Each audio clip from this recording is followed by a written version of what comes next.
Hey there, Christian parents and book lovers. Before we get into today's episode, I need your help. The goal of Bookworthy is to serve you, the listener, readers, parents, grandparents, and even the kids. So I need your input. Help Bookworthy make plans and know how to serve you best by filling out the 2026 listener survey in the show notes. I can't wait to hear what you have to say and what we can do together.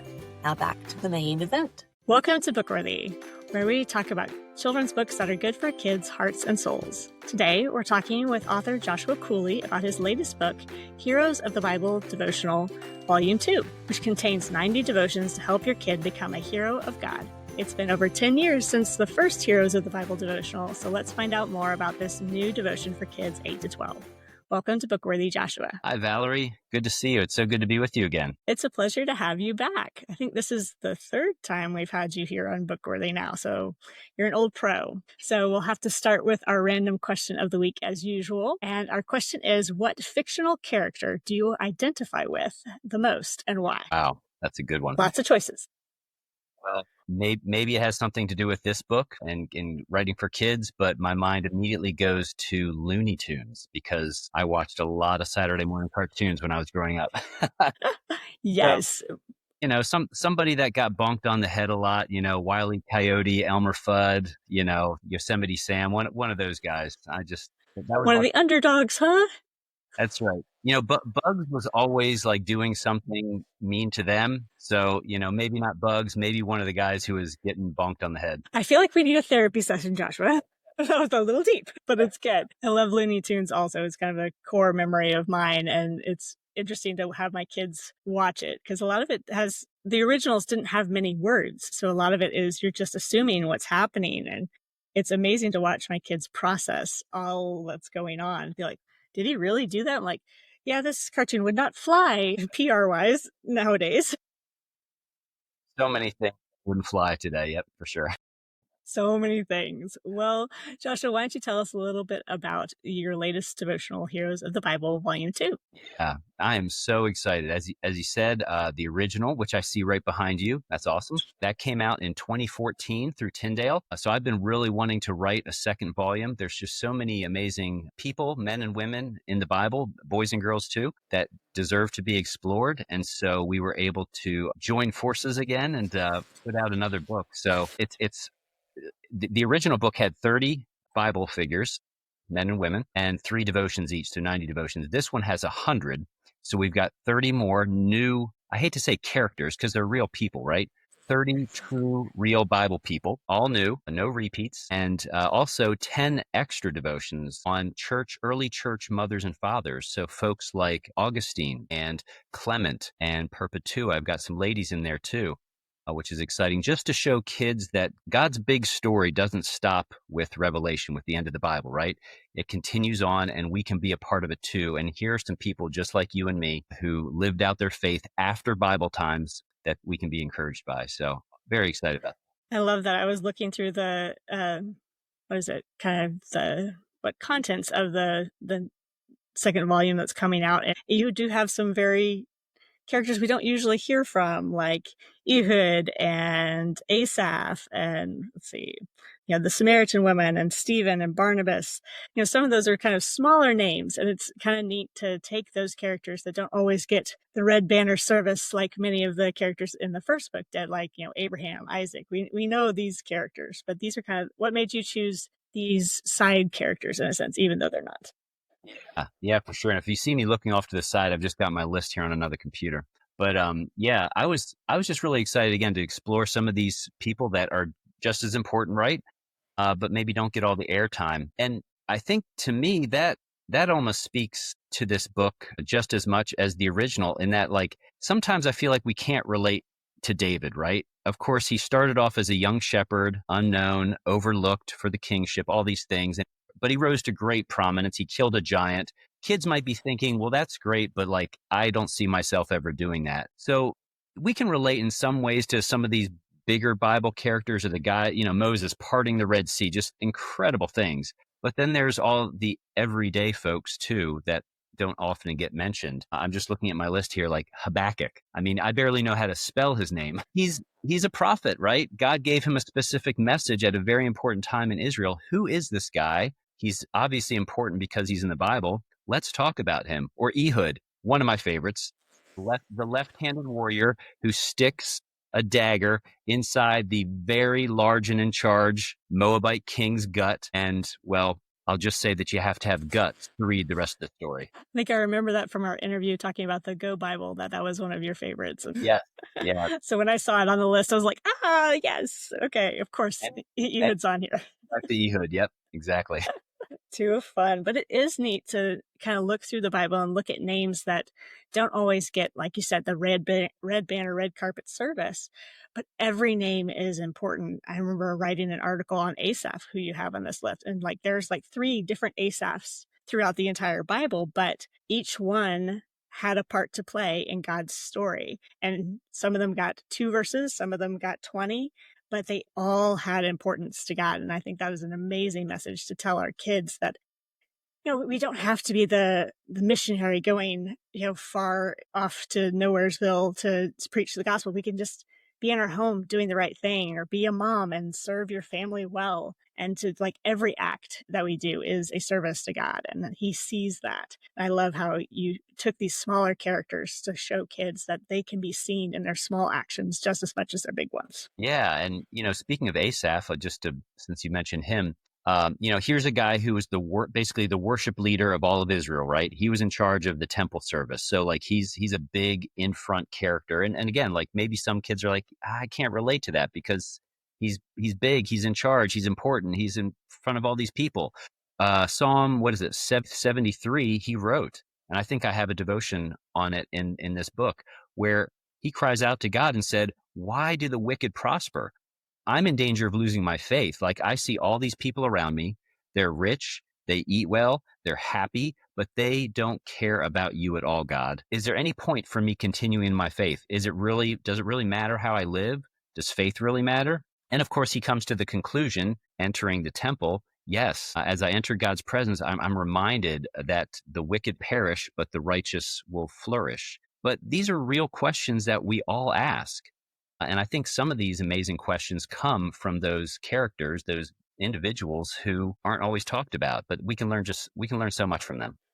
I love that. There's always something to learn about every character in the Bible. I think I was reading, through Exodus recently, and just talking about the first people that were really consumed by the Spirit were the artisans that were brought to make the ark, and the tabernacle items. There's like, they were the first ones truly to receive God's Spirit. It's just one of those, like, their names are in there for a reason, to show us that craftsmanship and are just as important as those that can speak and lead and that kind of thing. So I love how God weaves everyone's story through the Bible and how you've pulled that out well.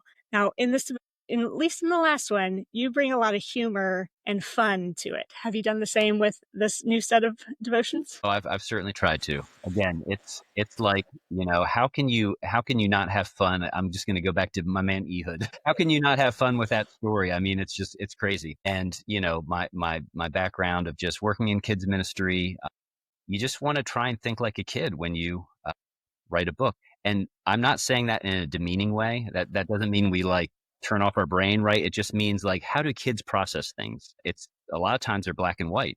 So we want to explain things well, but we also want to add a lot of humor. I mean, kids are amazing little joy bundles, right? They bring life and laughter and some frustration sometimes. I've got 4, but so much laughter. So I want to laugh with them. I want to show them that learning the Bible is fun. Again, that these are real people. They went through real heartbreak, real hardship. And so do we, but there's some funny things in there too. Let's laugh about the good things of life, and let's learn all the good things that God has to teach us. So humor, yes, absolutely. I think, what does it say to my kids a lot, that, or at least in my parenting, I've discovered that feeding them is the way to their heart, but laughter is the way to their soul. So if you can make them laugh about something, they're usually going to remember it. I know in our Sunday school class, my 16-year-old and I do story time for 4 and 5-year-olds. And if we can make them laugh, we're going to hear about it for weeks on end. And they're like, oh, do you remember when he was a pirate? And it's It's always fun to see kids really connect with something because they've laughed through it, they've felt something. And I think that that's an amazing way to connect with kids for certain. Right. Now, we've kind of talked about this a little bit, but what do you hope to encourage kids with in this devotion? What do you hope they walk away from after they've read these? Yeah. Well, boy, how much time do we have? I could, but I think just from the title of the book, Heroes of the Bible, right? I want to be careful to explain this clearly because ultimately this book is not celebrating men and women, right? That's an avenue that we use, maybe a conduit to express a greater truth. So when we read stories like Ehud, like Habakkuk, Elisha, who are some of my gals, Hannah, Deborah, and these, we're not ultimately, hopefully, coming away with yay people. We want to be coming away with yay God, right? Right. So it's the God who empowers us to do great things that we want to worship and serve and proclaim. So yes, we're going to talk about all sorts of fun stories of people who did amazing things, but they were only empowered to do these amazing things by the God they served, by His Spirit empowering them, and doing amazing things outwardly in the nation and individually and so forth. So I want kids to walk away with the message, I can be a hero for God too. I might be small, I might be unknown, nobody might notice me, but God does. And if He could put His Spirit to do great things in these folks that I'm reading about, He can do that for me. And then all praise goes to Him. I love how you did that in the first book, and you've done it again in the second, where that first devotion is about God. That's the first hero you turn to, because it's easy to go to, Moses and Sarah and Caleb and Rahab, and, but to say God is the first hero, the center of it all. He's the hero of the whole Bible. So we can talk about all the people we want, but it's all because of God, like you said. And I love that message for kids, just to empower them in a society that's walking away from God in a lot of ways. And just to be like, we're living in times like Babylon and times like, the Israelites were in Canaan. And it's one of those, just to remind ourselves that God is still working. He's still active. And like you said, He still sees us by name. And I love that about this whole series. Yeah. And actually, I do have to correct myself. I said there are no repeats in this book. There's one. And Uh-oh. that is just what you mentioned, God. I think He deserves it. That's right. Here's the Bible too. We do start off with God because He is the ultimate true hero, but then all the human individuals, no repeats. But yeah, like I always want to center it around this is the person, right? The holy person, the creator of the universe person that we serve. And all of these other stories are really ultimately pointing to Him. Yes. Amen. Very true. Well, Joshua, tell us a little bit about what led you to writing devotionals like this and your other books. You were a pastor, children's pastor for a while. What kind of made the turn to be an author also? Yeah, so my background is in journalism. So that's what I went to college for. I did about 10 or 11 years of newspaper journalism. Do people read newspapers anymore? But yeah, so I did that right out of college, got into children's ministry full time. But even when I was in ministry and not writing full time, I was doing a lot of freelance work, and I always wanted to write books for kids. I got the opportunity with the the 1 year sports devotions for kids, 2011 with Tyndale.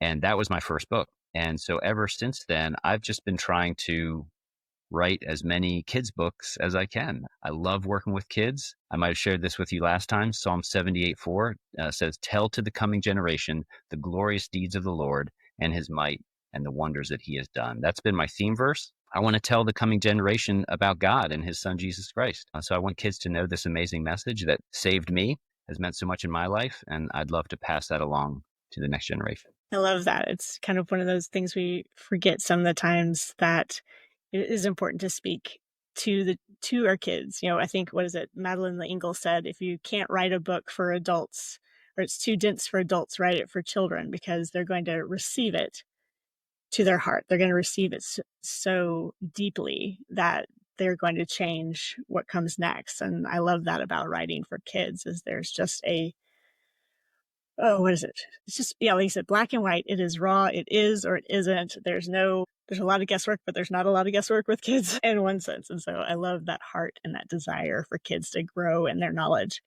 of God, because that's why we do what we do, right?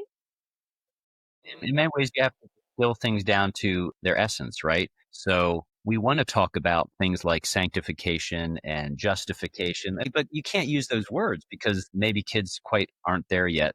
So you want to explain the theology and the helpful topics of Christian living. What does it mean to follow Jesus? And explain all these things, but you have to boil it down to its essence. How can I explain this in a way that kids are going to understand? I don't want to throw out 50-cent words. A lot of us adults don't even understand those, right? So that's the challenge, but also the fun part of writing for kids is that you want to package it in a way where it's fun, exciting, understandable, relatable to these amazing little humans who can do so much for God. Yes, exactly. I love that.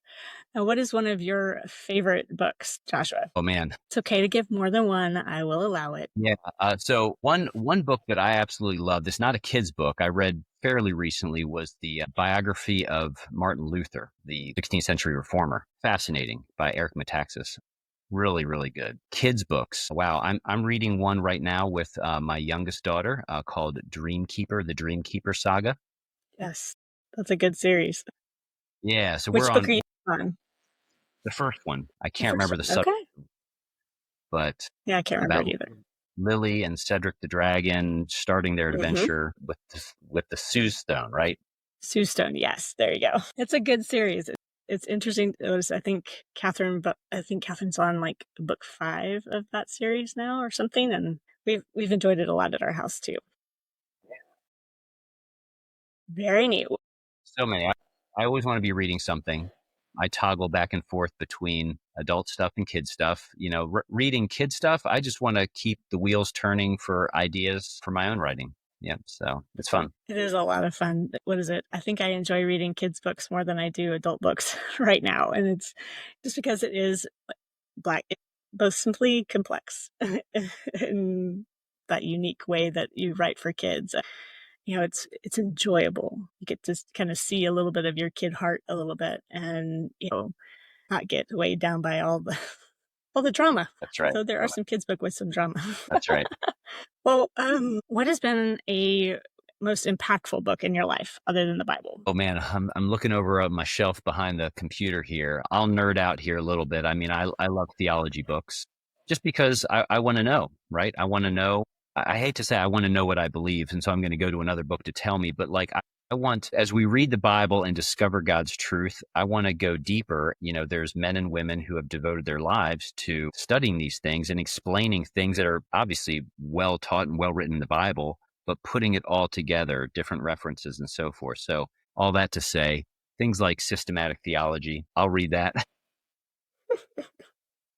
Or biographies like the one I just mentioned or others. I mean, I get really encouraged by the faith of others. And so that's one of the reasons I love writing Heroes of the Bible. So I've read, biographies on Calvin and Luther and Spurgeon and some missionaries and so forth. I just love to get encouraged in the faith. And so with a book like Heroes of the Bible, we can do that too. Because again, like I really wanted to impress on kids, like these are real people. I know we hear about them in Sunday school every week. You've drawn on them on your coloring sheets. Yes. But they're really, and they had good days and hard days just like you. They went to school like you. They ate breakfast, lunch, and dinner like you. Sometimes they maybe didn't because it was hard, right? And they were on the run from the evil people or whatever. But they're real, and we can learn so much from them. I love that so much. And it is fun to see all the characters of the Bible and find ways to relate to them. Like these are people that have walked hard roads just like we do. And even what, like you said, with biographies and hearing about people of the faith hundreds of years later doing the same thing. It's kind of that continuation of this, walk of faith. This is hard. It's not perfect because the world is broken, but God is leading us towards the perfection he has planned for those that have called on his name. And that's something to be excited about for sure. Well, Joshua, what can we expect next from you? Yeah, I'm going to look over at my list here. Let's see. I'm blessed in that I have a number of things coming up. So in addition to Heroes of the Bible 2, there is another kids devotional that is outer space themed coming up with Tyndale. That is not until 2027, but I'm super excited about this. Just kind of like exploring God's universe to learn amazing truths about him. So planets, stars, sun, moon, earth, shooting stars, comets, black holes, all this fun stuff. We'll talk about all that and just explore what does that tell us about God and how much he loves us? I've also got some adult devotionals coming out this fall. So the one that's coming out first is going to be called Right Here, Right Now, Devotions for Men and Women, 180 readings for busy days. That's coming out in August through Barber. Very exciting. Yes, us adults sometimes need just the simple truths also. And usually don't have a whole lot of time to read, but if you can get it to us in the short bits and packed full of truth, then it's definitely a good read for certain. Well, Joshua, where can people find out more about you and your books? Yeah, so I do have an author website, joshuacooleyauthor.com. joshuacooleyauthor.com. That's my full name, Joshua. When I get in trouble, I'm called Joshua. But that's my website too. And then let's see, you can find me on Facebook. I think that little handle's probably too long to mention here, but just, type me in on Facebook. I'm there. Instagram is at jcooley74. And I'm on X as well, and that is at Josh Cooley 9, the number 9. Very cool. We'll make sure to have those in the description so people can find you easily. Yeah. Thank you so much for joining us today. Thanks, Valerie. It's been great. And thank you for joining Joshua and me on this episode of the Bookworthy Podcast. Check out the show notes for any books or links that we discussed, and let us know in the comments what fictional character do you identify the most with and why. And be sure to like and subscribe to discover more great books together. Happy reading!